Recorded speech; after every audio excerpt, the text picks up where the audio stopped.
Les performances économiques qu'a enregistrées le continent ces 10 dernières années n'ont jamais permis de mettre un terme au florilège d'idées reçues entendues sur l'Afrique. Auteur d'un ouvrage paru en 2006 sur les idées reçues, dans cette nouvelle édition, Georges Courade tente de séparer le vrai du faux. Georges Courade, bonjour. Bonjour. Vous avez sélectionné une cinquantaine d'idées reçues qui vont de ce sont les Africains les plus pauvres qui migrent vers l'Europe, où les Africaines sont soumises et participent peu au développement, une idée que je ne partage pas du tout et vous comprendrez pourquoi. 10 ans plus tard, malgré les progrès enregistrés sur le plan économique et même sur le plan de la gouvernance, pourquoi l'afro-pessimisme est-il toujours d'actualité? En fait, il faut regarder ce que vit l'Europe par rapport à l'Afrique. Les gens qui regardent l'Afrique, dont on parle dans cet ouvrage, c'est d'abord les Européens. Et les Européens ont connu plusieurs épisodes ces 10 dernières années, et l'année 2015 en particulier aussi. Un rétrécissement du regard sur l'Afrique, parce que quand les Français parlent de l'Afrique, ils parlent très souvent, puisque l'Afrique est très vaste, 24 millions de kilomètres carrés. 54 États. 54 États. Si je ne prends que l'Afrique subsaharienne, c'est plus d'1 milliard d'Africains. Et les Français pensent surtout au Sahel. Je dirais presque les pays où se déroule l'opération militaire Barkhane. C'est-à-dire le Tchad, le Mali, le Burkina Faso, La Centrafrique, on pourrait y ajouter la Côte d'Ivoire, le Sénégal. Et ce sont surtout ces pays-là qui sont sous le regard des Français. Ensuite, c'est un regard de gens âgés sur des gens jeunes. Ça, c'est très important. Et les personnes âgées ont peur. Et on l'a vu récemment, mais on l'a vu depuis bien longtemps. Et donc ça, c'est un des aspects. Un autre aspect, c'est que la réflexion et les études qui sont menées dans les universités françaises se sont restreintes ou réduites à cause de la sécurité. Dans les organismes de recherche que je connais, beaucoup de chercheurs ne vont plus sur le terrain, comme c'était le cas autrefois pour des raisons diverses et variées. Ils analysent depuis Paris. Ils analysent souvent depuis Paris à travers quand même Internet, etc. Et donc ce regard est forcément différent. Et le tourisme joue son rôle également, ainsi que le regard des investisseurs. Ce sont les nouveaux venus en Afrique, c'est-à-dire, les entreprises françaises étaient en Afrique francophone, elles ont été délogées un petit peu par les entreprises des pays émergents, dont la Chine, mais elle s'interroge sur les pertes éventuelles de marché au Nigeria ou dans des pays même comme la Côte d'Ivoire où la Turquie intervient dans le domaine des travaux publics, par exemple. Et donc ça a rétréci le regard. Ensuite, il y a eu bien un certain nombre d'intellectuels médiatiques qui ont lancé, disons, une vision identitaire et essentialiste des pays autres que la France, d'une certaine manière. Ça joue. Et ensuite, on peut l'expliquer par différents publics. Les 50 idées reçues relèvent de différents registres. Du registre des développeurs, en premier lieu la Banque mondiale, l'Agence française de développement, mais aussi les techniciens qui sont sur le terrain, comme les vulgarisateurs agricoles, etc. On reviendra en détail voilà. sur les 50 idées reçues. Alors, ce qu'on constate, c'est que l'Afrique est le seul continent où des concepts comme afro-pessimisme et afro-optimisme sont utilisés. Pour quelle raison? Oui, parce qu'en fait, on les utilise puisque la planète, les organisations des Nations Unies ont mis en avant l'idée que toute la planète devait atteindre un certain niveau de vie. Dans les années 50. Ensuite, on a parlé de développement durable. Oui, mais de l'Asie, on n'a jamais entendu ce genre de concept. Non, parce qu'on a toujours estimé que l'Asie disposait, entre guillemets, je mets des guillemets là, de civilisations antérieures à l'Europe, notamment la Chine ou le Japon. Ce sont des sociétés qui étaient plus développées au Moyen-Âge que l'Europe. Donc, de ce point de vue-là, mais c'est aussi un refus de connaître l'histoire de l'Afrique. On a vu même de nos présidents à Dakar le prétendre, que l'Afrique n'avait pas d'histoire, alors qu'elle a une histoire sûrement plus importante que tous les autres continents réunis. Alors, de ces 50 idées reçues, laquelle aujourd'hui vous semble la plus fondée? C'est difficile de dire qu'elles sont fondées. Chaque idée reçue a une part de vérité dans la plupart des cas. Par exemple, quand on dit l'Afrique est surpeuplée, Mais ce n'est pas scientifique. Disons, on a ce sentiment qu'il y a beaucoup d'habitants en Afrique parce qu'on en a peur. Mais quand on regarde les densités, on arrive à des densités même avec 2 milliards 200 ou 400 millions d'Africains en 2050 à 80-90 habitants au kilomètre carré. Alors, je rappelle que la France a une densité beaucoup plus élevée. Autre idée reçue, la corruption est une affaire africaine et il faut s'en accommoder. Or, l'Afrique n'a pas le monopole de la corruption et tous les corrupteurs ne sont pas africains, loin de là. Absolument pas. Mais effectivement, même un pays surdéveloppé comme le Japon, je crois savoir que la plupart des premiers ministres ont quitté le pouvoir pour affaire de corruption. Je ne parle pas de la Russie et je ne parle pas de la France.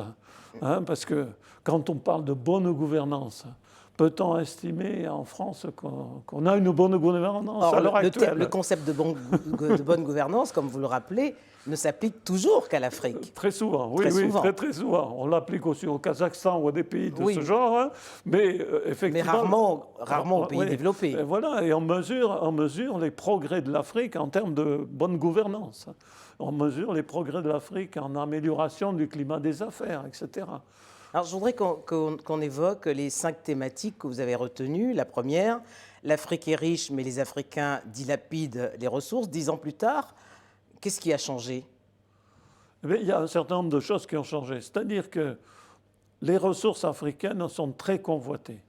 Ont été très convoitées jusqu'en 2014-2015. Parce que ce qu'il faut dire, c'est que le climat, depuis 1 an et demi, a changé. C'est-à-dire que les prix des matières premières qui étaient à l'œuvre dans la croissance économique africaine ont chuté brutalement, notamment le pétrole. Ah oui, il est évident que qui est aujourd'hui à 20 dollars le baril. Oui, 20-30 dollars. L'Angola, par exemple, qui a tiré des cadres portugais, a cessé d'être un pays attractif et vit une crise majeure, dans la mesure où ils n'ont pas géré l'après-pétrole, enfin disons la volatilité du pétrole. Mais en même temps, c'est aujourd'hui l'Angola qui investit au Portugal. Qui a investi au Portugal, exact. En rachetant des sociétés. Oui, on aurait pu penser que les royalties du pétrole allaient se réinvestir en Angola même, parce qu'il y a beaucoup de choses à faire en Angola, effectivement. Alors, deuxième thématique, lire le passé pour comprendre le présent et construire l'avenir. Cela ne vaut pas que pour l'Afrique. Absolument, absolument. Mais en Afrique, c'est très important.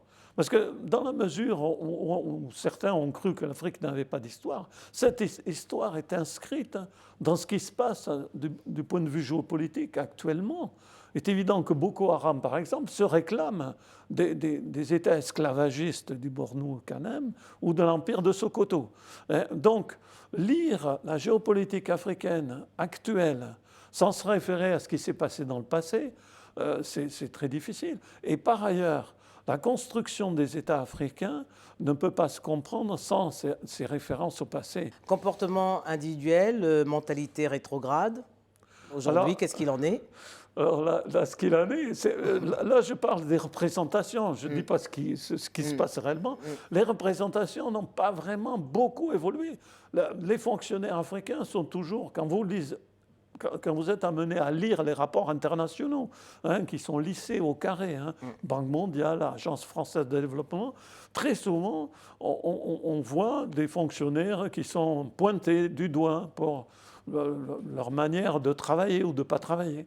Ensuite, vous voyez... Et pourtant, l'administration africaine, dans la majorité des États, a été calquée sur l'administration française. Absolument. Et ce qu'on peut dire aussi, c'est qu'elle est, en termes de pourcentage d'un fonctionnaire, il y a beaucoup plus de fonctionnaires en Grande-Bretagne libérale qu'en Afrique du Sud.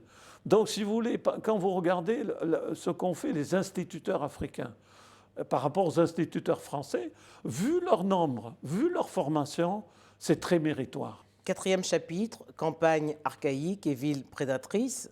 C'est une vision. C'est une vision aussi... C'est une vision productiviste des choses. Alors qu'aujourd'hui, on redécouvre en France l'agroécologie, on a des leçons à prendre sur ce que faisaient les Africains, un certain nombre de polycultures. Vous qui êtes du Cameroun, madame, dans le pays Bamileke, on sait très bien gérer un certain nombre de choses sans mettre énormément de pesticides, sans utiliser au maximum les engrais, etc.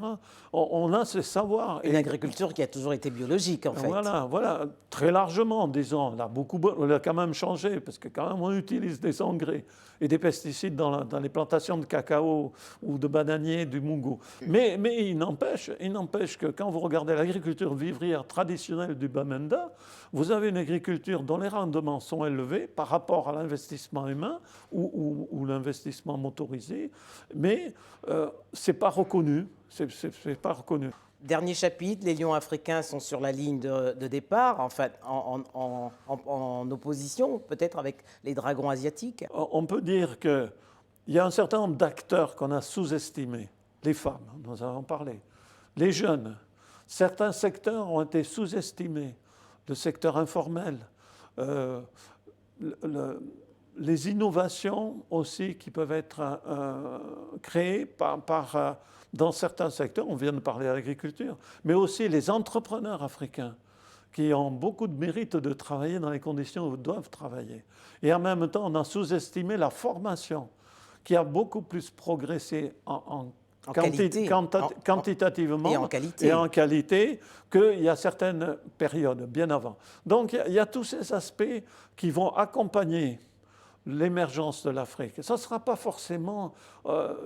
j'imagine mal les Africains installer des usines comme celle de Foxconn qui font les Apple, que je vois dans cette pièce-là, installer ça pour produire à 300 000 au même endroit. Je vois bien ce qui se passe en Afrique du Sud, qui est le pays le plus industrialisé, et on voit très bien qu'il y a un refus... Nigeria.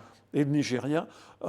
Le Nigeria se développe, par exemple, avec le cinéma, par exemple. Avec Nollywood. Nollywood. Alors, on est incapable de dire le nombre de milliards que ça génère, mais l'emploi est très important. Ensuite, vous avez Jumia, un Amazon africain, qui distribue dans un pays qu'on décrit en guerre des colis, comme en France, Amazon le fait. Le Nigeria également. Voilà.